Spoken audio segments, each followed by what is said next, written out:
In this story, Nurse María Valdivia arrives at the Rio Seco garrison to treat an influenza outbreak, but she's met with suspicion and mistreatment.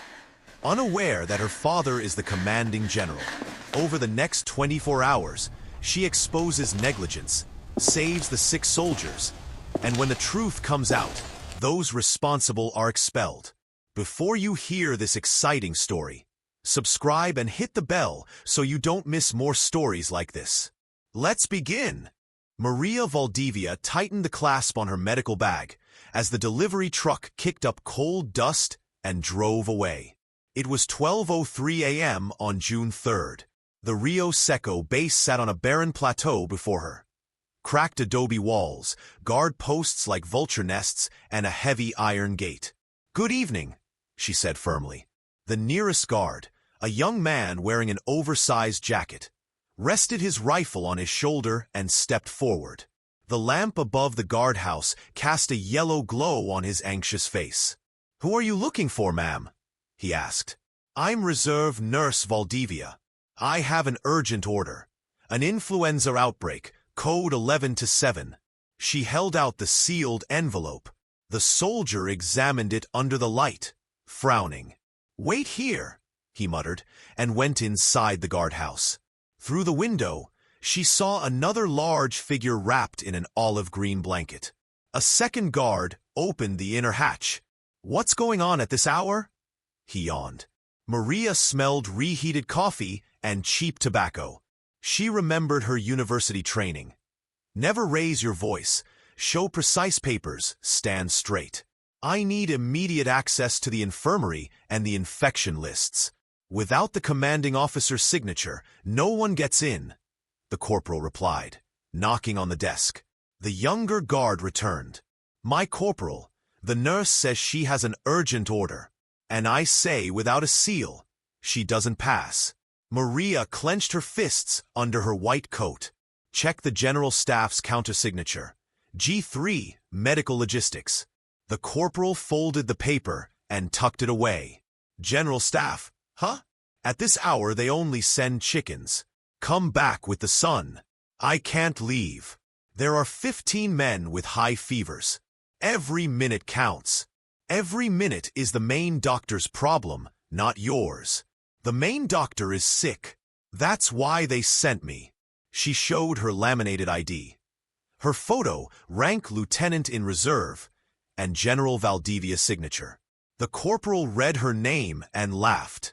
"Valdivia, relative of the old man with the gold bars? Sure, and I'm the Liberator's grandson." The young guard looked at Maria and knew this night would be long. A fierce wind shook the roof panels. The lamp swung, leaving them half in shadow.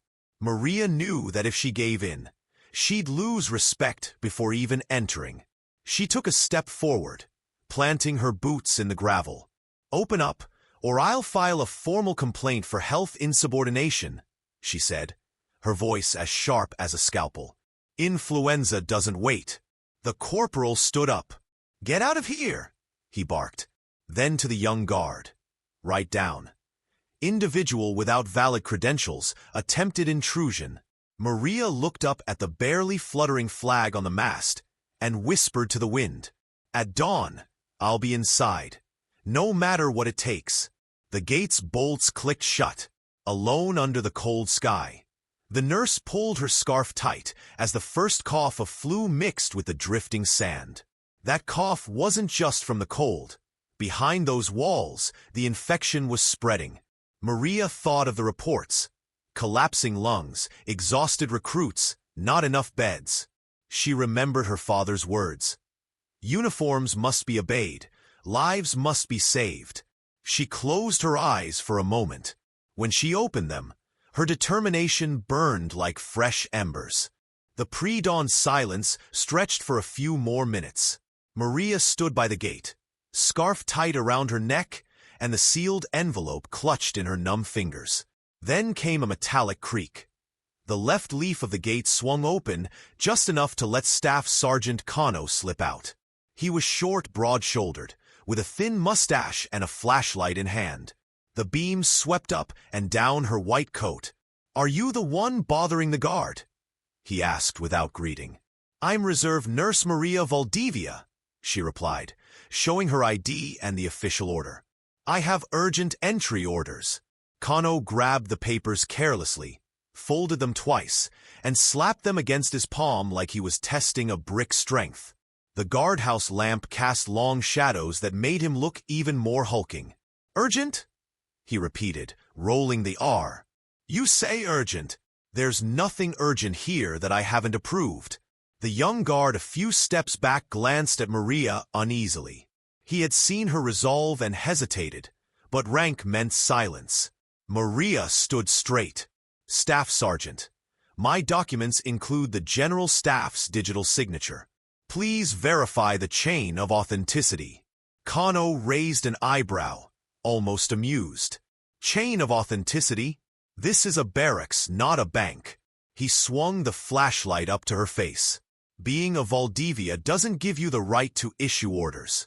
Maria narrowed her eyes against the beam. "I'm not giving orders. I'm carrying out a health mission. There are ill soldiers.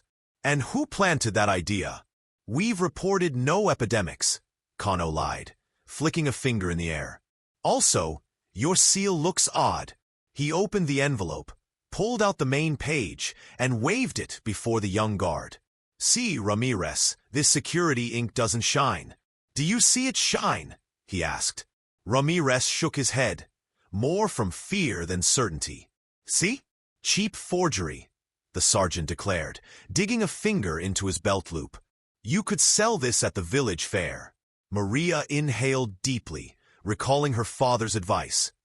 When met with arrogance, respond with clarity and patience. She counted silently to 3. "I also have the Health Directorate circular," she said, producing a second laminated document. "It has a verifiable QR code." Kano shone his light on the code and shrugged. "I don't have one of those toy readers," he growled. "I trust a wet seal, and I don't see one." "You see a seal, Ramirez?" "No, Staff Sergeant," the young guard whispered. "Then, Miss Valdivia, you stay outside until morning, when we'll add the missing seal. Or leave." The wind rattled the roof sheets again. The flag banged against the mast. The cold crept into Maria's bones, but she refused to shiver. "Protocol states that during an outbreak, a medical post must open within 2 hours," she pressed. "Every lost hour raises the infection rate." Kano let out a harsh laugh. "Infection rate? I set the rate here," he said, tossing the papers back so they nearly fell in the dust. "And my rate says you don't come in." Maria calmly gathered the documents, dusted them off, and tucked them into her bag. Then she looked the sergeant in the eye. "Record in your log. Denied entry to medical personnel on emergency mission. Sign with your full name." Kano turned toward the guardhouse, uneasy. "We'll see if I write that down," he muttered, but Maria heard him. "Don't worry," she added softly but firmly. "I'll note every detail when the investigation opens." The sergeant paused. The flashlight beam wavered for a moment. Perhaps he pictured paperwork and sanctions. He chose mockery instead. "Investigate all you want, miss. For now, take a seat," he said, pointing to a dusty wooden bench under the eaves. Maria sat without protest. She pulled out a small notebook and began writing. Exact time, names on uniforms, guardhouse condition, estimated temperature. Guard Ramirez watched her with a mix of admiration and fear. Kano shuffled off, grumbling, and went inside. From within, his muffled voice called, "If anyone sneezes, report it. And you, watch her. Don't let her move." The door closed. The nurse kept writing, her handwriting clear despite frozen fingers.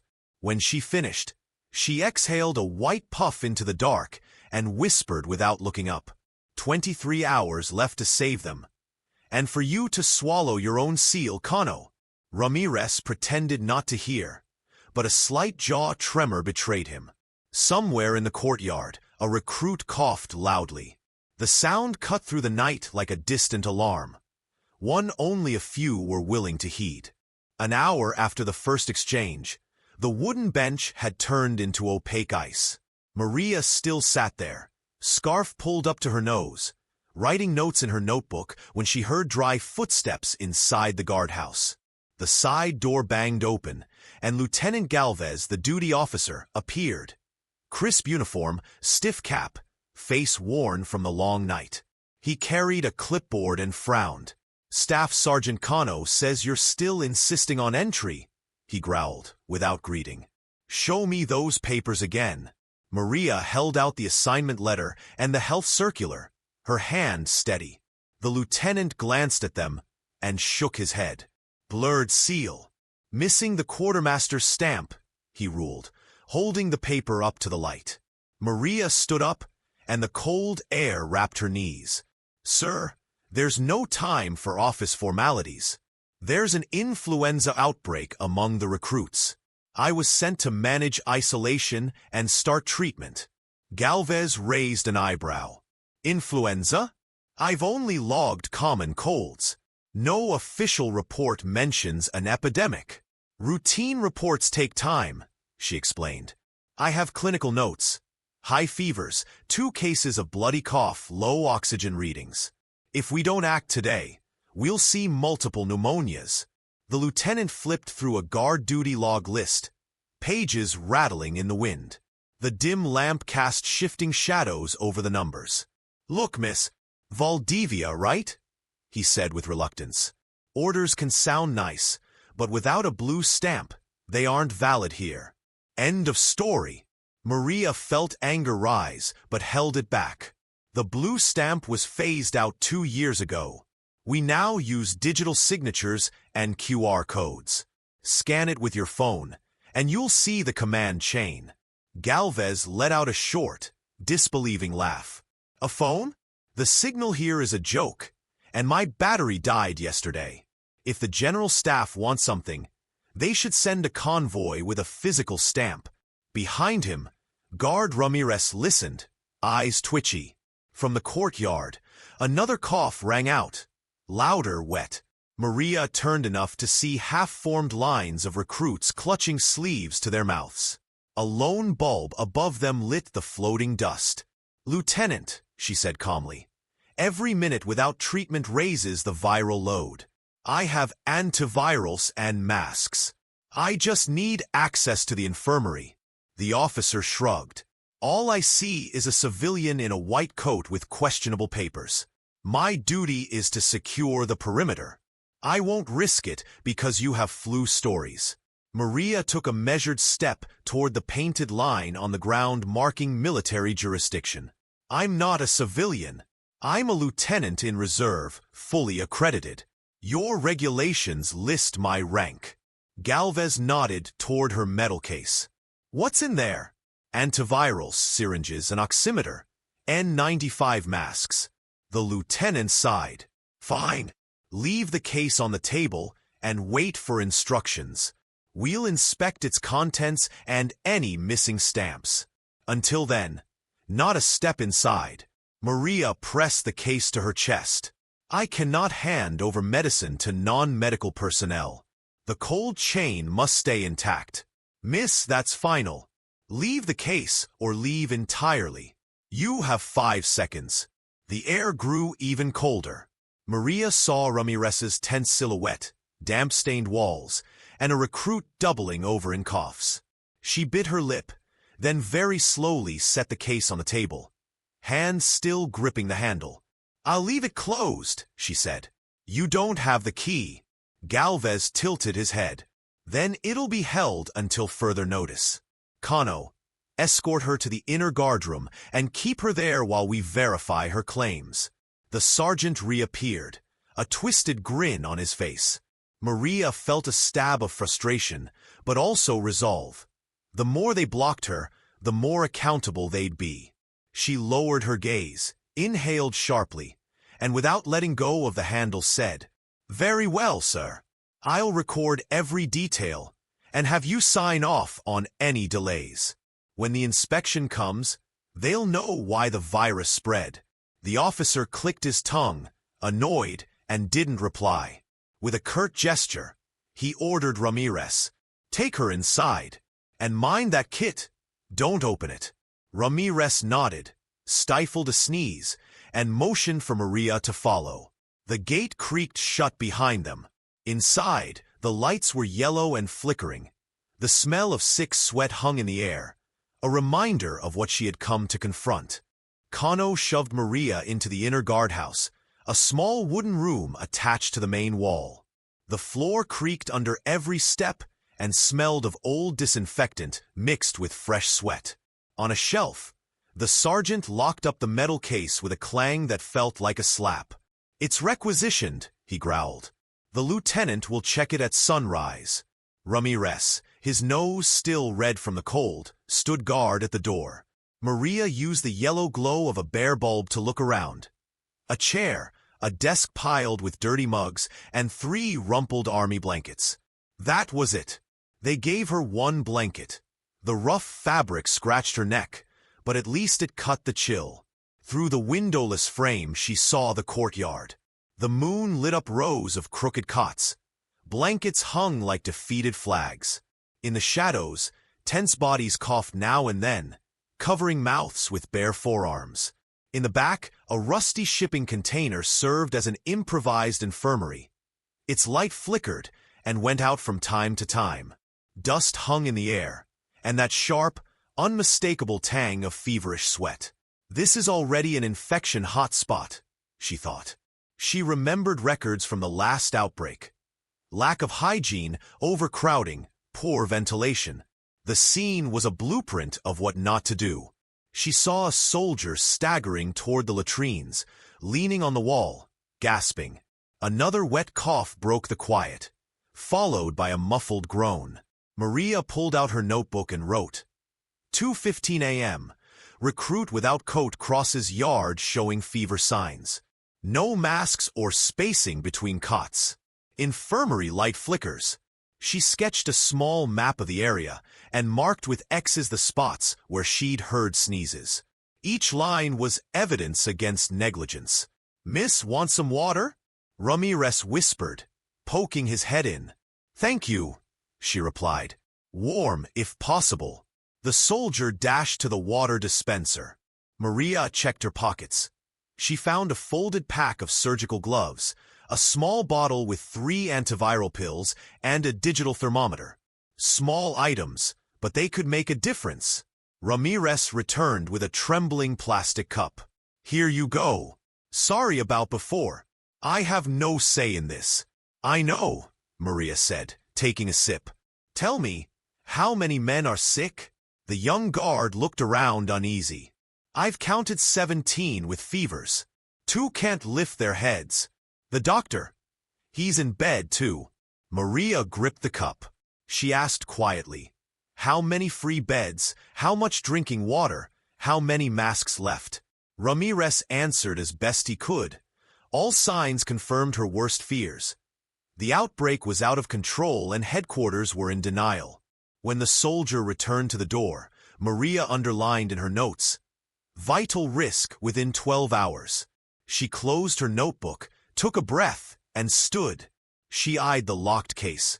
She pictured its contents, the doses that could save those coughing outside.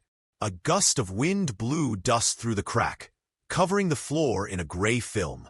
Each grain falling reminded her of the time slipping away. An idea formed. If she couldn't use the official supplies, she'd at least use what she carried secretly. She slid the antiviral bottle into her boot and tucked the gloves into her sleeve. Then she stepped up to the window.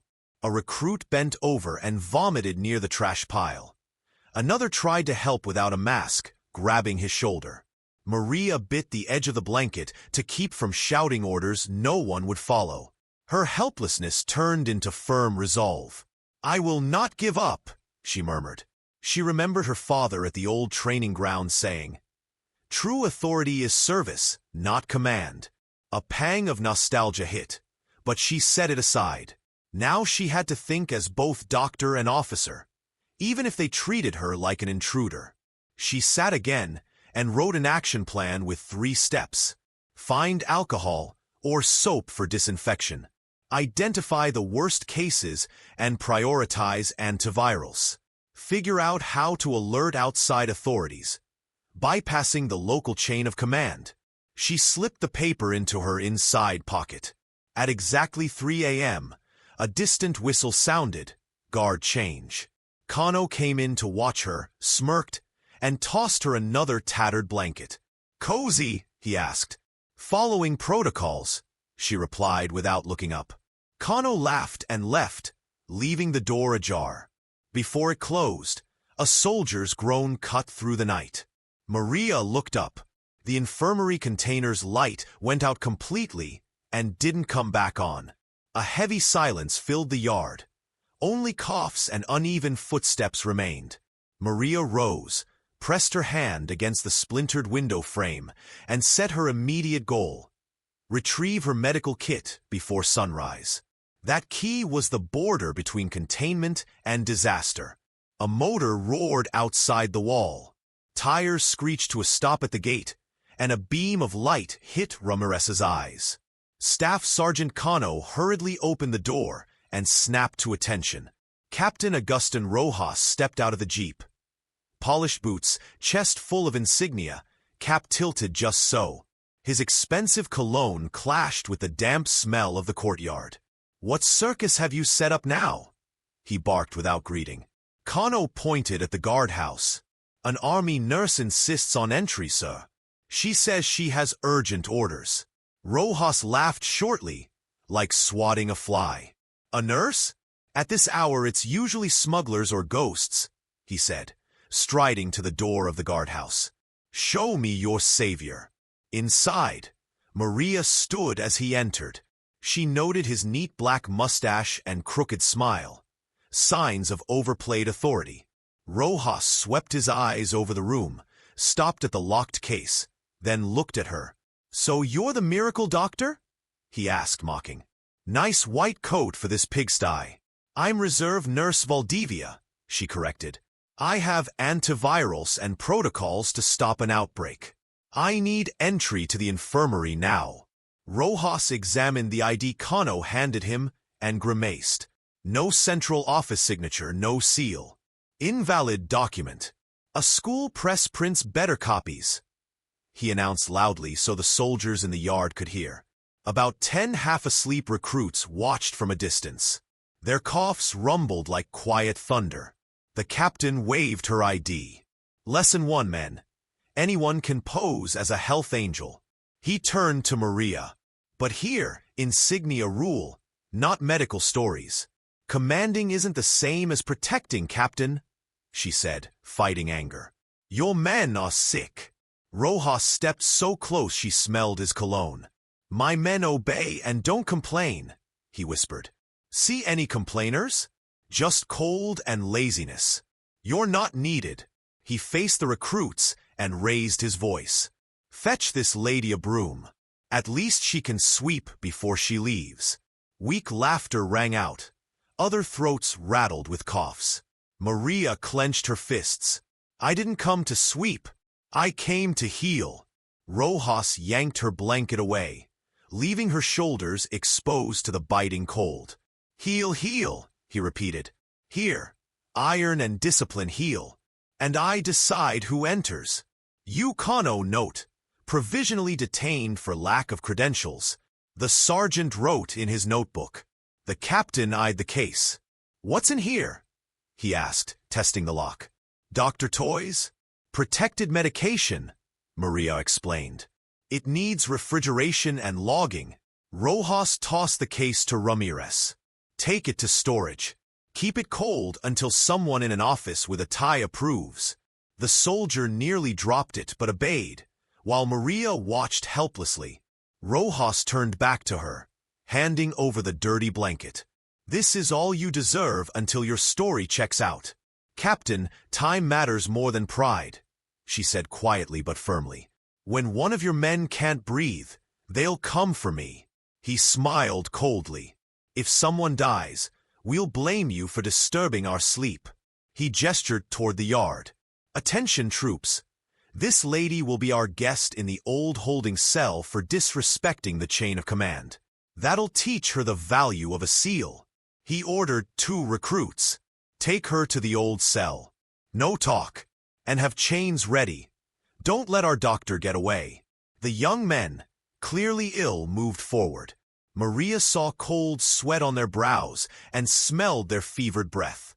She stepped back, locking eyes with Ramirez, who held the case trembling. The message was clear. Don't let it out of my reach. Stars were fading. The sky had turned pale gray. The makeshift army of coughs continued in the distance. Rojas adjusted his belt. March out, night's short. He spun and shouted. Fall in for inspection in 10 minutes. I want living men, not flu-stricken chickens. The recruits barely steadied themselves, but they formed up as best they could. Maria felt a shove from one of the escorts.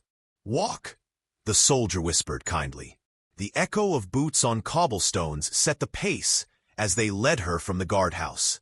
Her shadow stretched long on the wet stones. The infirmary container remained dark. A fine cloud of dust, and maybe virus, swirled in the wind. Maria glanced back one last time. Her notebook lay open on the table, Kano flipping through it. She closed her eyes for a moment, committed the image to memory, and braced herself for the next stage. A dark cell, but perhaps filled with soldiers who still needed saving. The icy dawn mist seeped through the walls as the 2 recruits pushed Maria out of the guardhouse. Their footsteps echoed hollowly in the stone corridor leading to the old cells.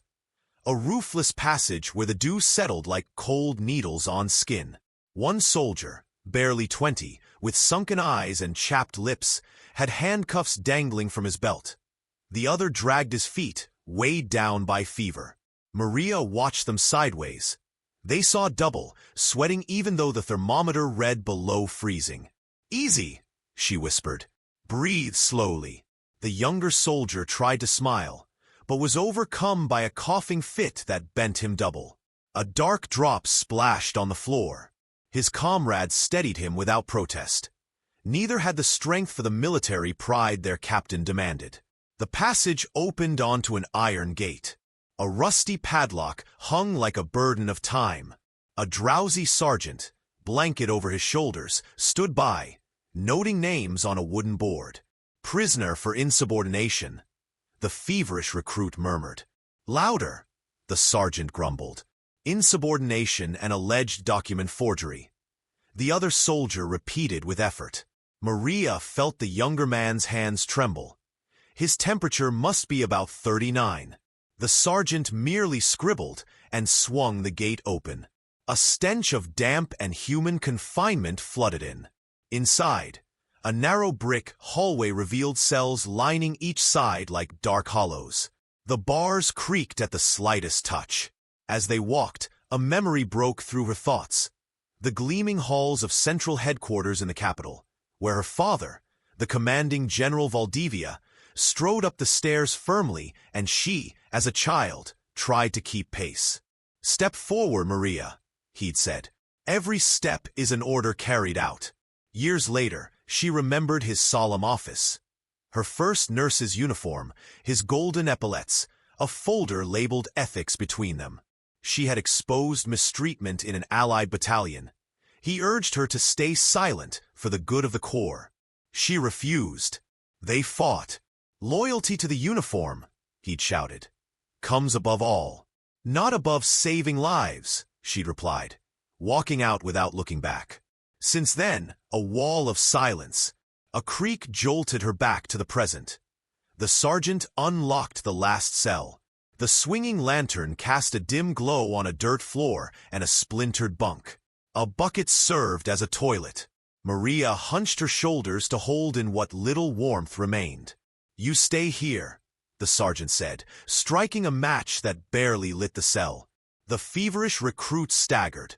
Maria steadied his arm, feeling her hidden antivirals pressing against her hip. 3 pills might not seem like much, but here they were hope. Name and rank, the sergeant mumbled, pointing at Maria. Lieutenant, Reserve. Valdivia, she answered calmly. Her name echoed between the bars, heavy with history. The sergeant looked up, surprised, then shrugged and jotted it down. To him, her name was just ink. To her, an open wound. The gate clanged shut. The crossbar dropped with a crash. Footsteps receded, and she was left alone with a shaft of light through a broken skylight. The air smelled of damp plaster, rust and fear. She sat on the bunk, tracing the wood grain to steady herself. She fingered the surgical gloves hidden in her sleeve, the thermometer, and the tiny bottle. Medicine, she reminded herself, begins with a single act, not an arsenal. A faint sob brought her out of her thoughts. Someone in the next cell wept softly. She pressed her ear to the wall and saw a pair of shining eyes through a crack. "Are you hurt?" she whispered. "I'm cold, and my chest hurts," came the young voice. Maria rested her forehead against the brick. She felt her own breath mix with his cough and the drip of the ceiling. She closed her eyes and pictured the virus's blueprint, the critical hours of incubation, the curve of infection. She knew the clock was ruthless. Then her father's image came clearly uneasy. "Don't confuse your calling with rebellion, daughter," he'd said before the last door slammed. But here, in this sick barracks, her rebellion was the only defense for these boys against abandonment. She removed her wristwatch, a gift from her father in kinder times, and laid it on the plank as if setting aside the past. She opened her notebook by the weak light and wrote, 3:58, transferred to cell. Escort showing greater than or equal to 39 degrees Celsius. Antivirals must start immediately. She stowed the pen and tapped the bottle in her boot. A deep cough echoed down the hall. Hasty footsteps and a dull thud shook the neighboring door. Maria straightened. Now duty called it inches, not yards. The pale dawn mist filtered through the walls as the two recruits pushed Maria out of the guardhouse. Their boots echoed on the stone corridor leading to the old cells. A roofless hall where the dew settled like icy needles on exposed skin. One soldier, barely 20, with sunken eyes and chapped lips, had handcuffs dangling from his belt. The other dragged his feet, exhausted by fever. Maria watched them sideways. Their vision blurred, yet they still sweated despite the sub-zero air.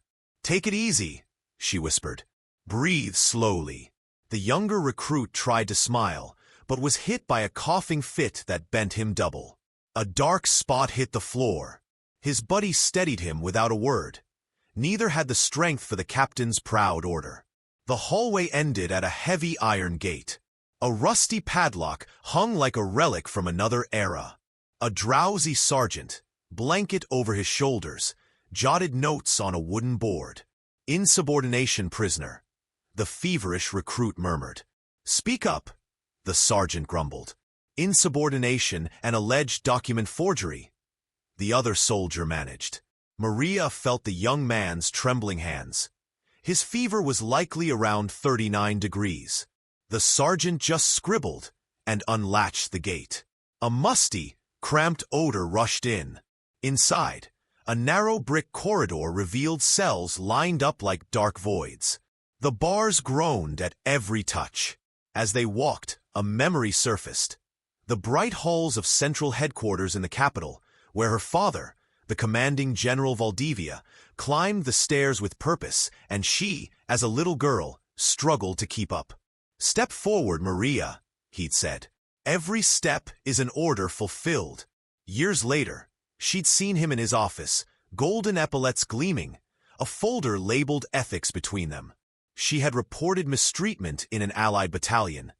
He begged her to stay silent for the good of the Corps. She refused, they argued, and she left. From then on, silence reigned. A creak snapped her back. The sergeant unlocked the final cell. The swinging lantern revealed a dirt floor, a splintered bunk, and a bucket for a toilet. Maria drew her shoulders in against the cold. "You stay here," the sergeant said, striking a match that barely lit the darkness. The feverish recruit staggered. Maria steadied his arm, feeling her hidden antivirals against her boot. 3 pills might be small, but here they meant hope.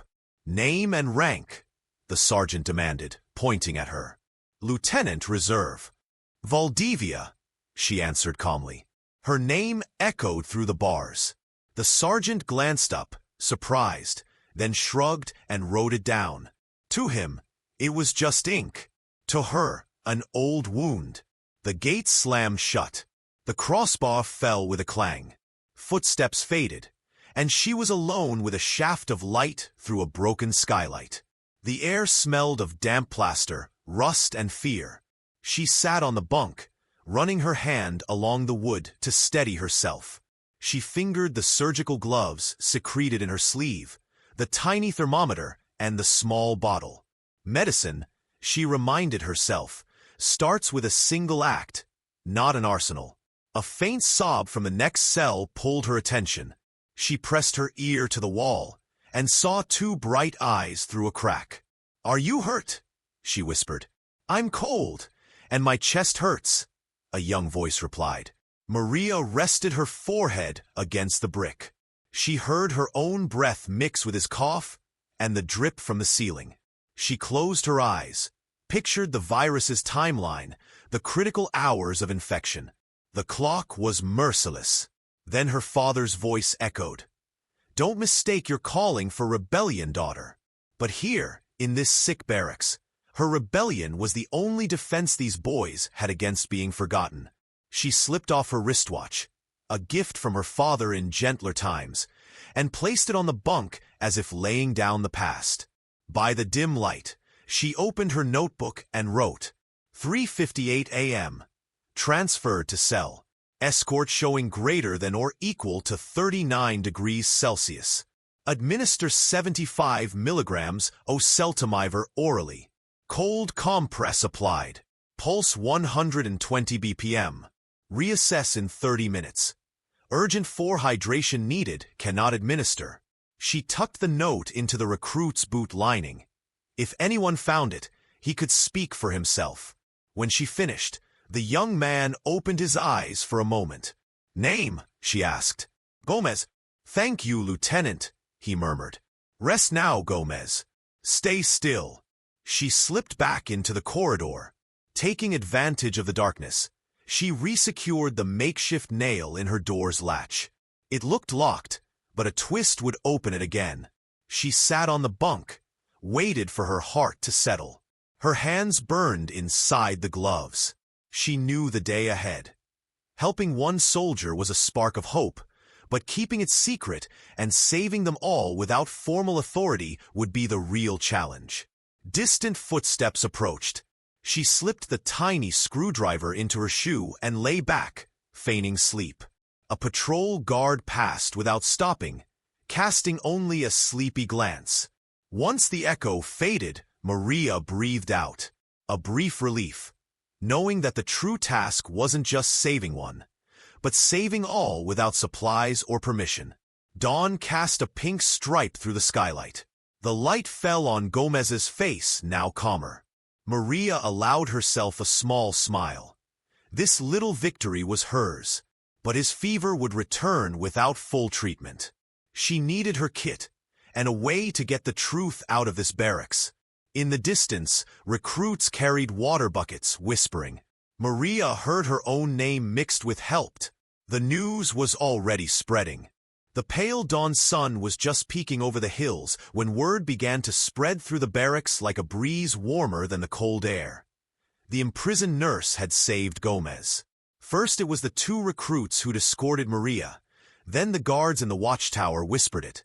By the shift change it reached the crowded barracks. Each retelling added a flourish. That the nurse had picked the lock with a paperclip, that she'd brought down his fever using snow, or that she'd given him her own water so he wouldn't die. In the central courtyard, groups of conscripts waited for breakfast orders, half wearing old masks. Nearly everyone was coughing. Between gasps, Corporal Renteria leaned in and murmured to Paredes, whose eyes were bloodshot. "They say she really is a lieutenant, and the captain's keeping her locked up out of pride." Paredes frowned. Pride and fear. If she's right, we could all catch it. The drums signaled morning formation, but many stayed seated, too weak from fever. Then came the news they'd been waiting for. Gomez was breathing easier and asking for water. The legend was confirmed. Inside the cell, Maria checked the young man every 15 minutes. His fever had fallen to 38 degrees.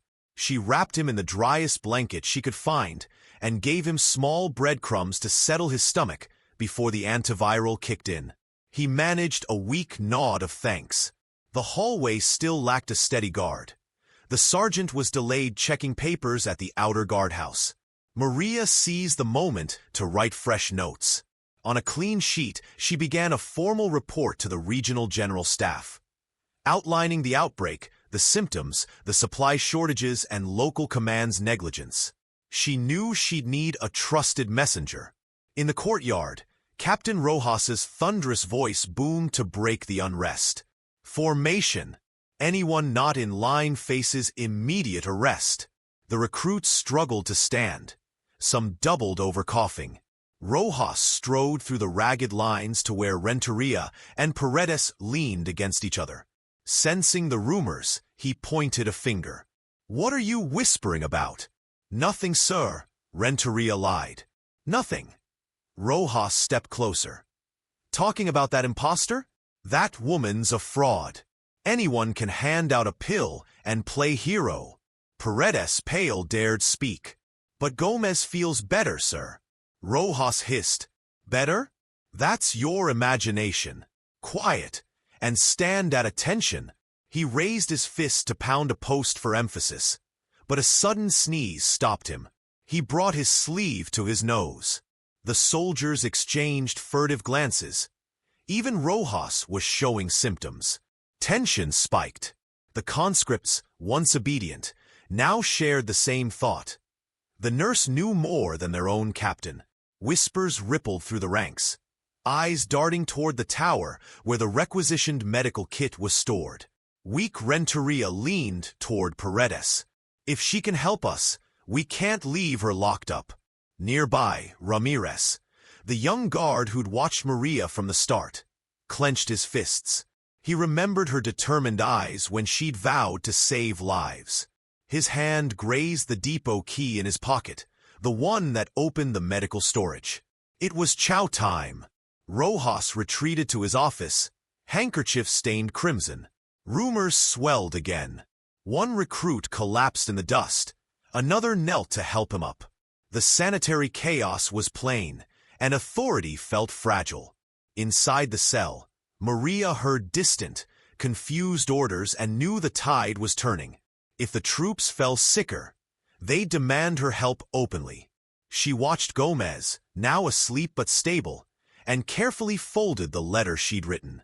She needed an ally beyond these bars. Her first ally arrived unbidden. Ramirez appeared at the bars, panting from his run down the corridor. He slid a pack of cookies through the crack.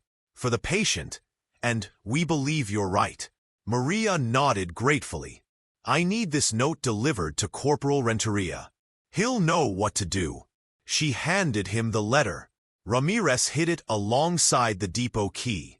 Before leaving, he asked, "What if the captain finds out? If we do nothing, we'll all die," Maria said calmly. "It's your choice which future you want." Ramirez swallowed and slipped away, resolved. Time was running out, coughs were multiplying, and the word nurse began to echo louder than the captain's orders.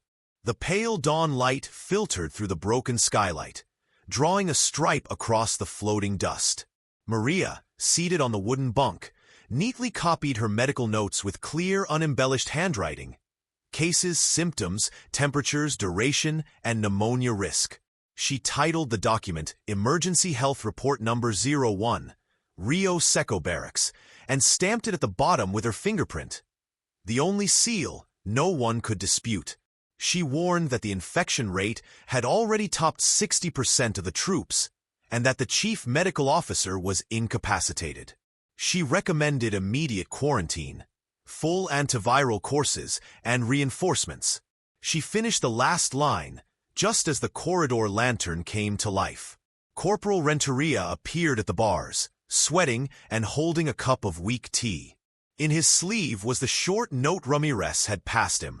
"I trust your judgment." The corporal glanced left and right before speaking.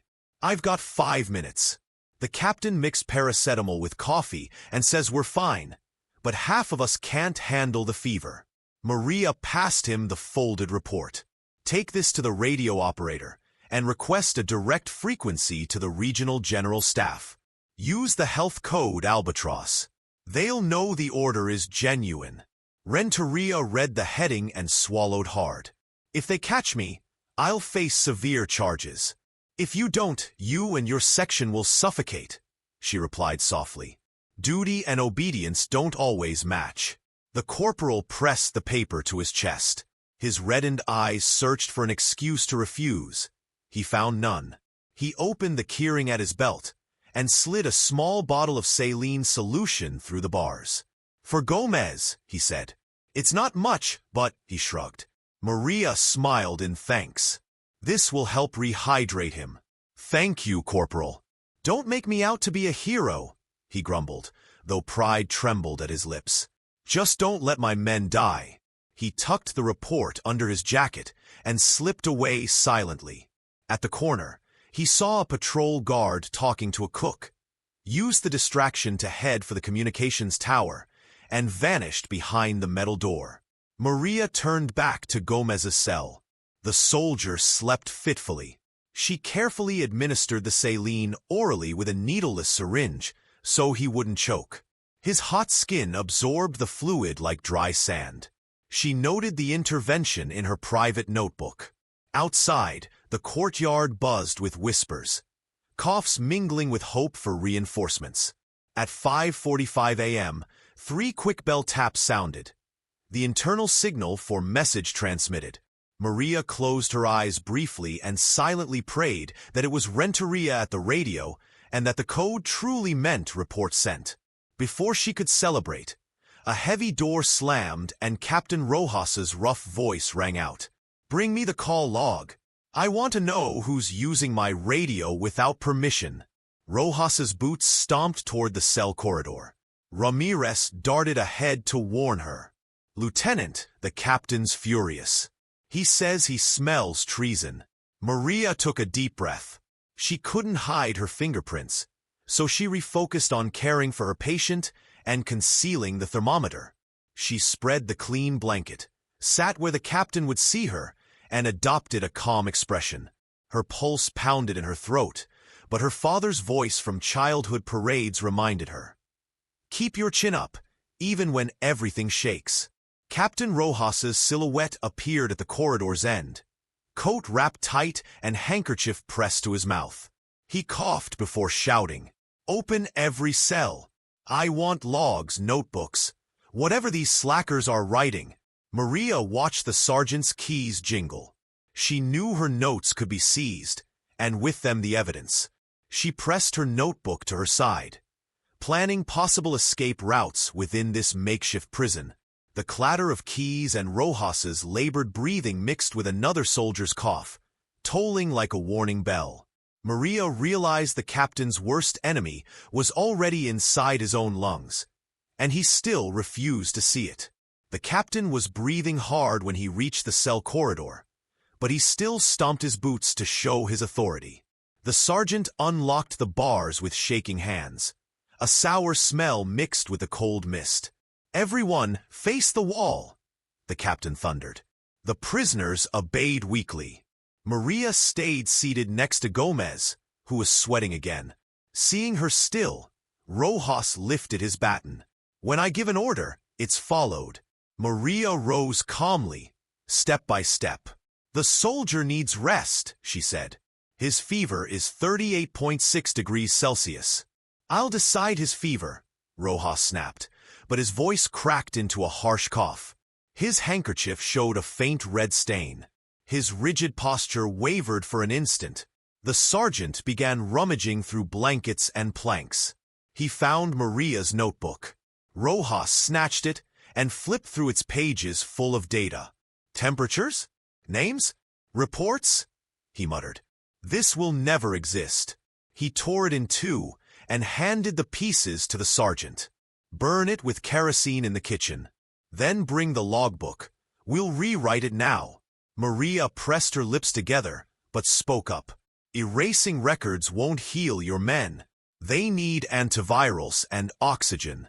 Rojas struck the bars with his baton. The metal rang like a bell. Silence. You'll be cut off from now on. No visitors, no talking, no paper or pen. He motioned to two feverish guards. Take her to the isolation cell, the one at the end. He nodded at Gomez. And that recruit goes back to his bunk. If he dies, I'll log it as moral failure. The soldiers hesitated, but the angry, fearful looks around them drove them to obey. Maria whispered to Gomez, "Stay strong. I'll be back soon." Gomez nodded with glassy eyes. The guards led her down the hall to a solid iron door. Inside was only a narrow cot, no window. As they pushed her in, she turned and said, "If your captain keeps denying reality, you'll pay the price. Remember that."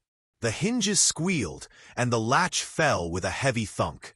The cell was almost pitch black. Maria felt the cold wall, located the seam between bricks, and sat down to breathe calmly. She needed a new plan. Upstairs, Rojas emerged into the courtyard with the shredded notebook. He summoned Sergeant Cano and the duty corporal, lining them up at the logbook table. Right? 5:55 a.m. Routine, no incidents, troops in good condition. Any mention of flu is cancelled, he ordered. But sir, the doctor is, Cano began. The doctor is recovering well, Rojas cut in. That's what you'll write. And nothing about Nurse Valdivia. Only that she voluntarily withdrew to town. Understood? The men nodded, out of breath. While they forged the entries, Renteria hurried in, face pale. He hid trembling hands behind his rifle. What news? Rojas spat. The radio's down due to interference, sir. The corporal lied. Fix it after breakfast. I don't want more surprises. Renteria saluted and left, feeling the weight of the medical report against his skin beneath his shirt. He knew every line Maria had written was already out there, beyond the captain's reach. Clouds covered the morning sun. The barracks coughed in time with illness and fear. In the dark cell, Maria checked her pulse and worked out how to break free again. Above, Rojas signed a record that reality would soon contradict. At midday, just as the sun beat down on the barracks walls, an armored vehicle rolled up to the main gate. It wasn't the usual ration truck. INS was painted on its side, and a white flag with a green health cross flew from its roof. Two jeeps followed, escorted by soldiers in clean uniforms and polished boots, a stark contrast to the local troops' worn look. Inspectors climbed out, carrying folders under their arms. I'm Major Ortega of the Regional Health Inspection Corps, announced the lead officer. We're here to evaluate this garrison's health conditions. In the yard, conscripts stood in a messy line. Captain Rojas, learning of the inspector's arrival, strode down from his command post, lean-faced but still upright. He marched over to the newcomers. "Welcome," he said hoarsely. "Sorry for the disruption. We're reorganizing the troops. I'll prepare a report for you right away."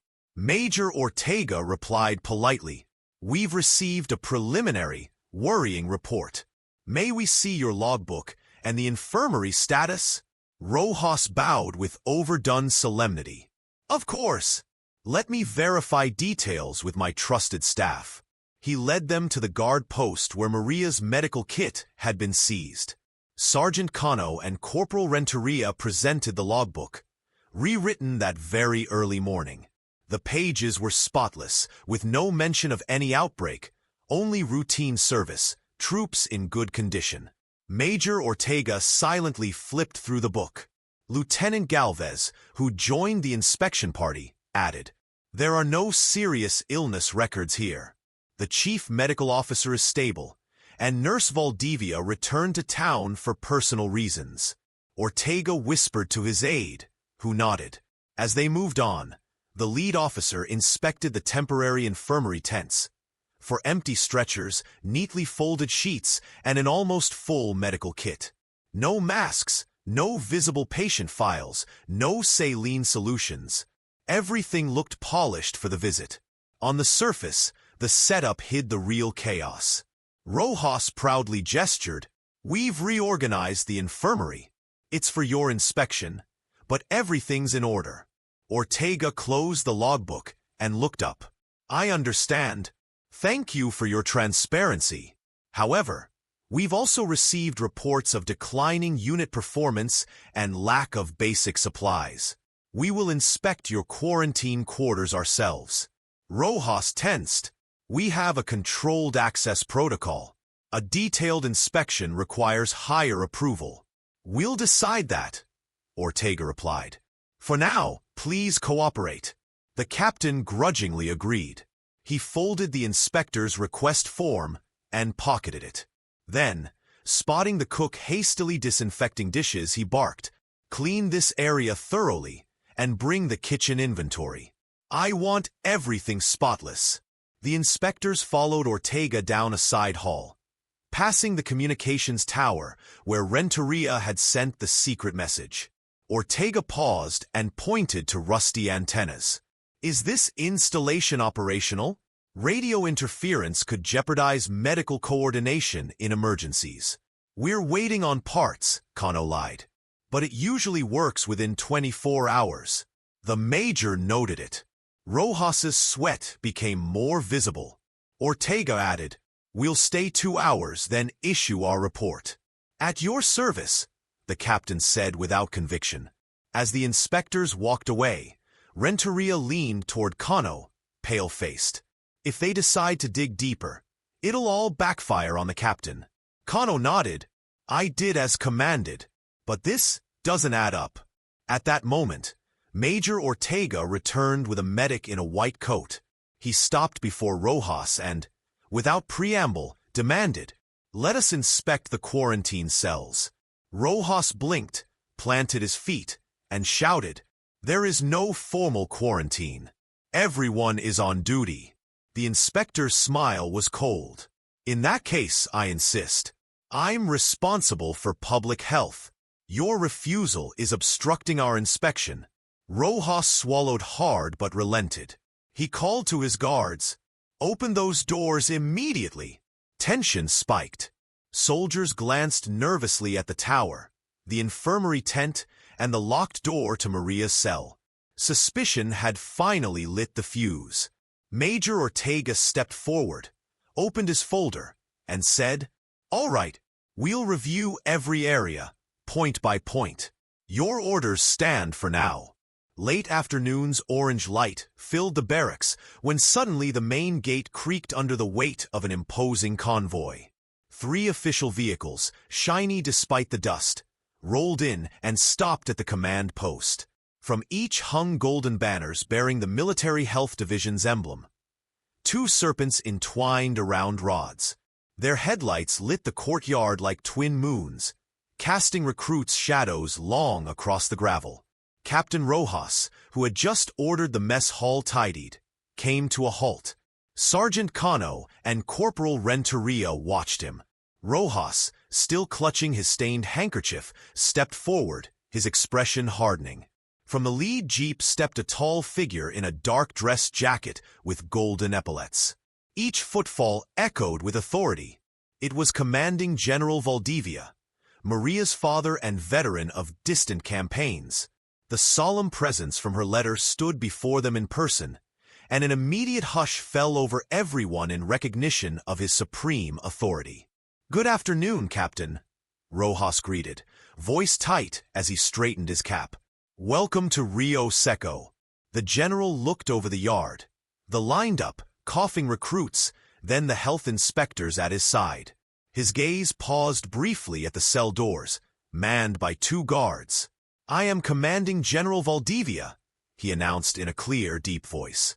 I received an urgent report about your health situation here. I will assess the troops' condition myself. Major Ortega inclined his head respectfully. General, thank you for coming. We have uncovered irregularities we wish to present. Valdivia nodded but stayed focused. He surveyed the makeshift infirmary container, the rows of cots, and finally Captain Rojas's improvised office, from which faint smoke of prior orders still trailed. Let us begin with the infirmary, he said. Captains and non-commissioned officers, accompany me. Rojas tried to stand straighter, but his labored breathing betrayed him. The general walked to the container and swept aside its tarp entrance. Inside, the flickering light revealed neatly made cots, empty chairs, and a freshly arranged first aid kit. Yet Valdivia sought more. He knelt and examined the floor, finding a footprint soaked with saline and scattered drops indicating recent emergency care. Not bad for a quick inspection, he observed without looking up. But where are the clinical records? Rojas stepped forward. Here, General, he said, displaying the logbook that had been forged that morning. Everything is in order. The general dropped the book, thumbed through its pages without enthusiasm, and left it on a metal table. His face hardened at the deceit. I will demand the original records later, he declared gravely. For now, proceed with the inspector's report. He turned to Major Ortega and the medical team. Lead the way, Major. Show me your findings. As the inspectors opened their folders and began detailing the situation, Valdivia barely moved his lips. In the background, Renteria and Cano exchanged worried looks. With the commanding general present, any of Rojas's cover-ups would be exposed. At that moment, 2 escort officers at the rear of the convoy drew their satellite phones. A junior officer ran up, carrying a sealed, coded order, and halted before the general.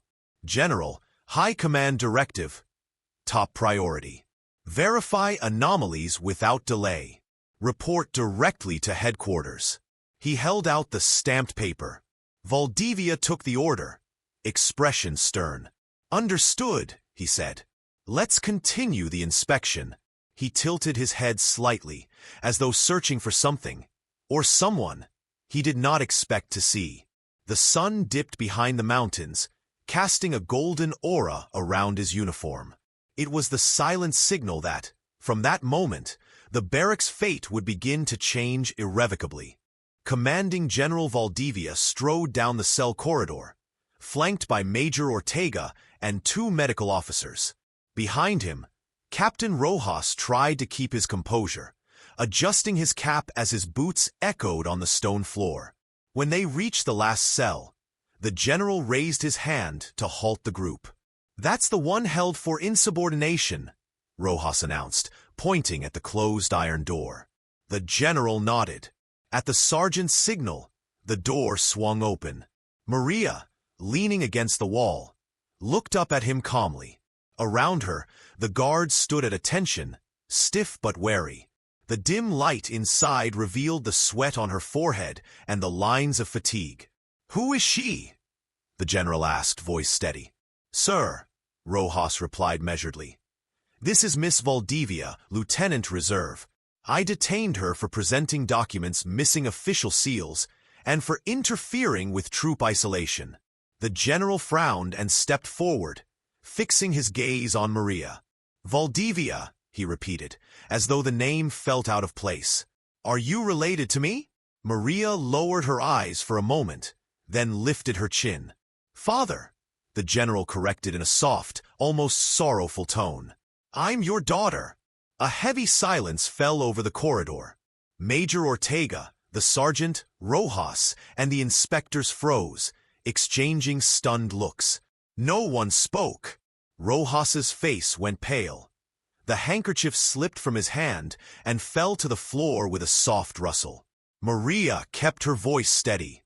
"General, my mission is to save lives. Since you taught me the meaning of duty, I've followed it. Here, young men are dying for lack of care.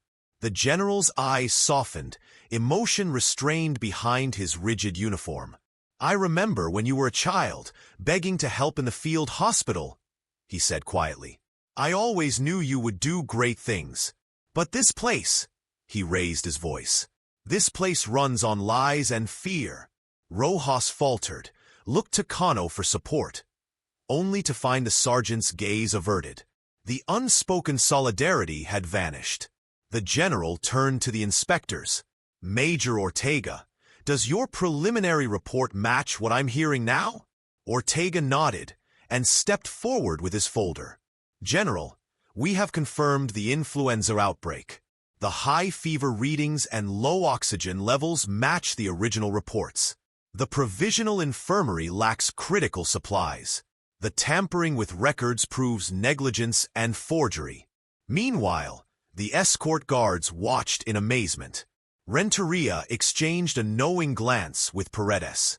Under their uniforms, a shared truth beat stronger than orders.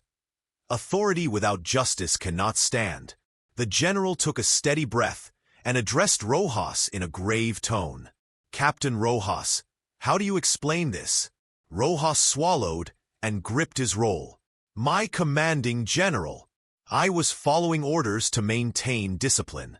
"Discipline without humanity is tyranny," Valdivia replied. "You put the troops at risk by hiding the truth. This is unacceptable." Rojas lowered his eyes. The general turned to Maria. "Daughter, let us go to the mess hall.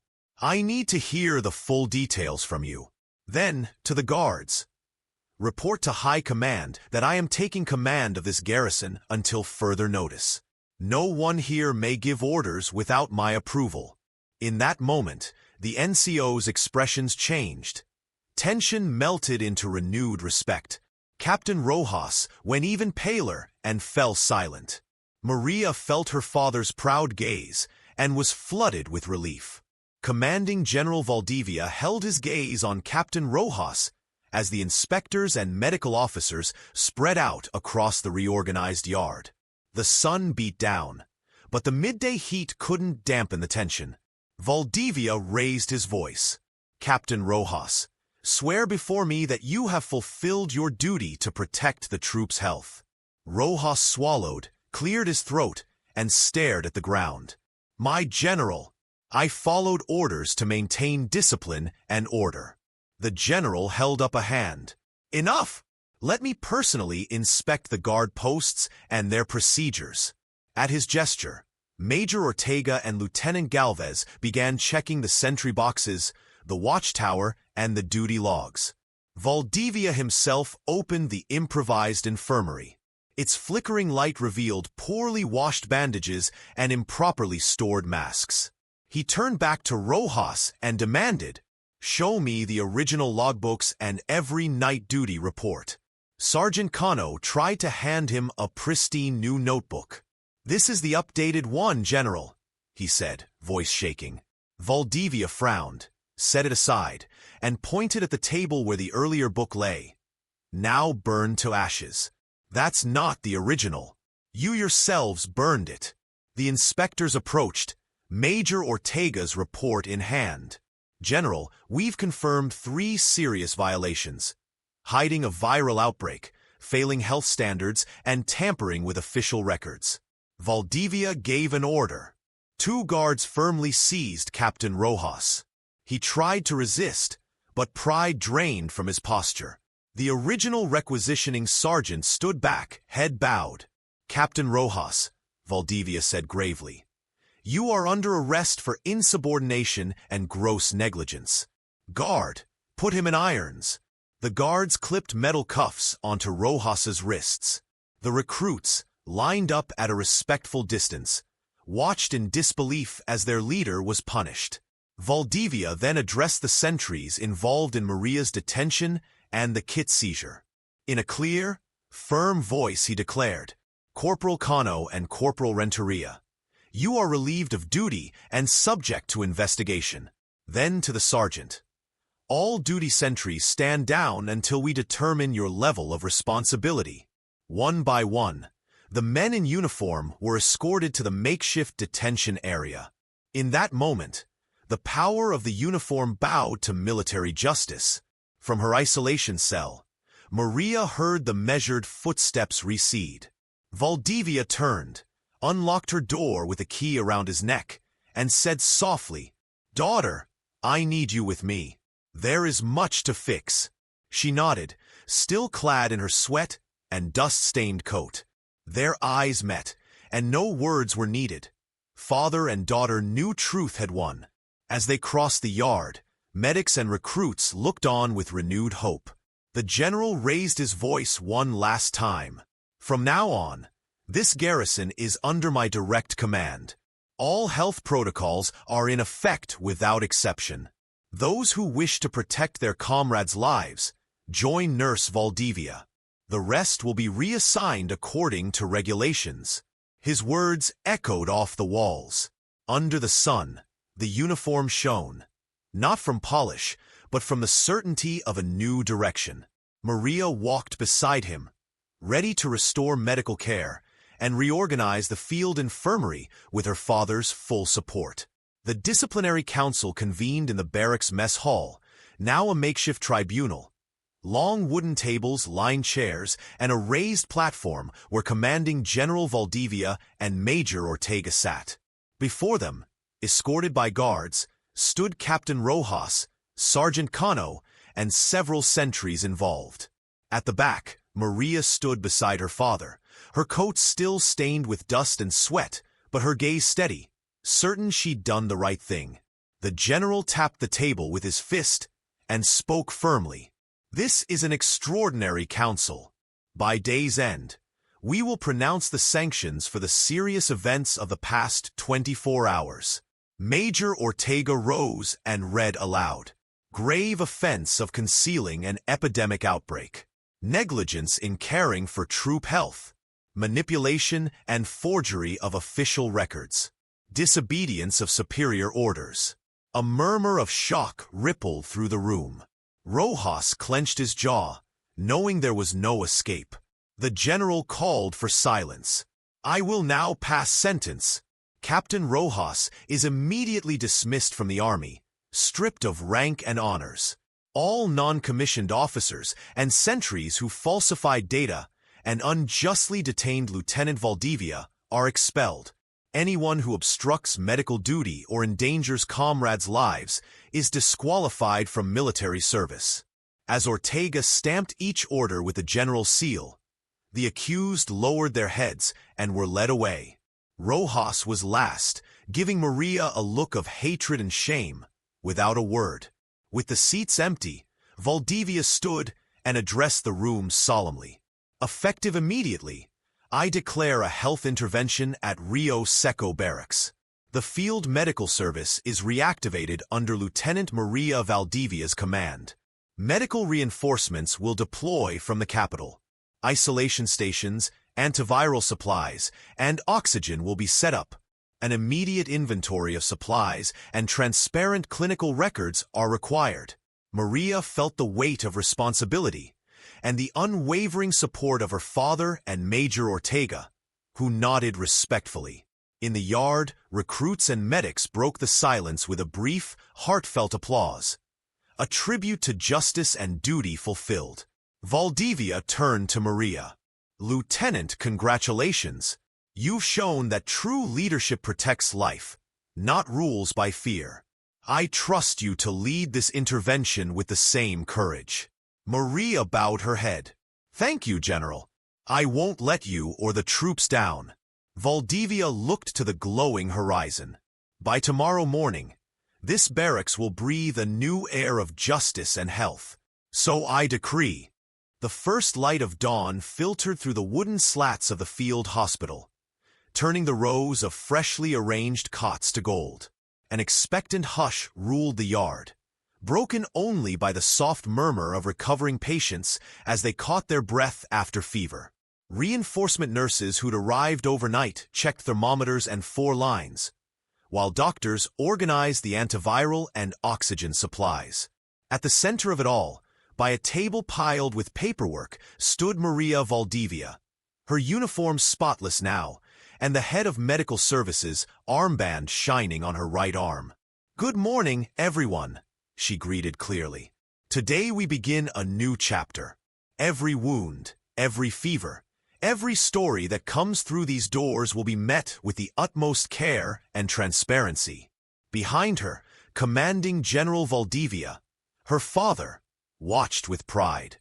His eyes held the warmth Maria remembered from childhood, when she'd accompany him at parades and help inspect the field ambulances. "Excellent start, Lieutenant," he murmured. "You've restored this garrison's honor." Maria nodded, holding back her emotion. She turned to the team.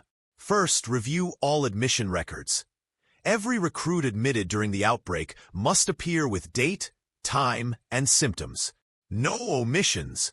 Next, we'll set up a support station where each patient can receive comfort and ongoing care. Finally, we'll establish rotating medical watches every 4 hours, with digitally sealed reports to prevent any future tampering." The nurses tapped notes into their tablets, and the doctors quickly built the schedule. 2 recruits, still moving gingerly, stepped forward to help stack supply shelves. Maria smiled at them. "Thank you. We'll need hands to set up the isolation area." Meanwhile, the general spoke with Major Ortega about an incoming truck loaded with extra provisions and a sanitation engineering team. Maria listened closely, ensuring every logistical detail was covered, from tent drainage to water quality checks. At that moment, the wind carried the sound of bells and drums announcing morning formation. Everyone moved to the yard. Standing in ranks, the recruits looked at Maria with respect, flanked by the general and Major Ortega. Silence held until the general raised his right hand. "Soldiers, this garrison is reborn today thanks to Lieutenant Valdivia's courage. Remember, your duty is to protect your comrades' lives above any rank." He paused so the words would echo. "At ease." A soldier cracked a faint smile, another coughed in agreement, and others nodded. Maria marched beside her father, receiving grateful glances all around. In that moment, she understood their relationship had been renewed. Pride no longer stood between them, only a shared purpose. When they'd finished, the general called Maria to his side.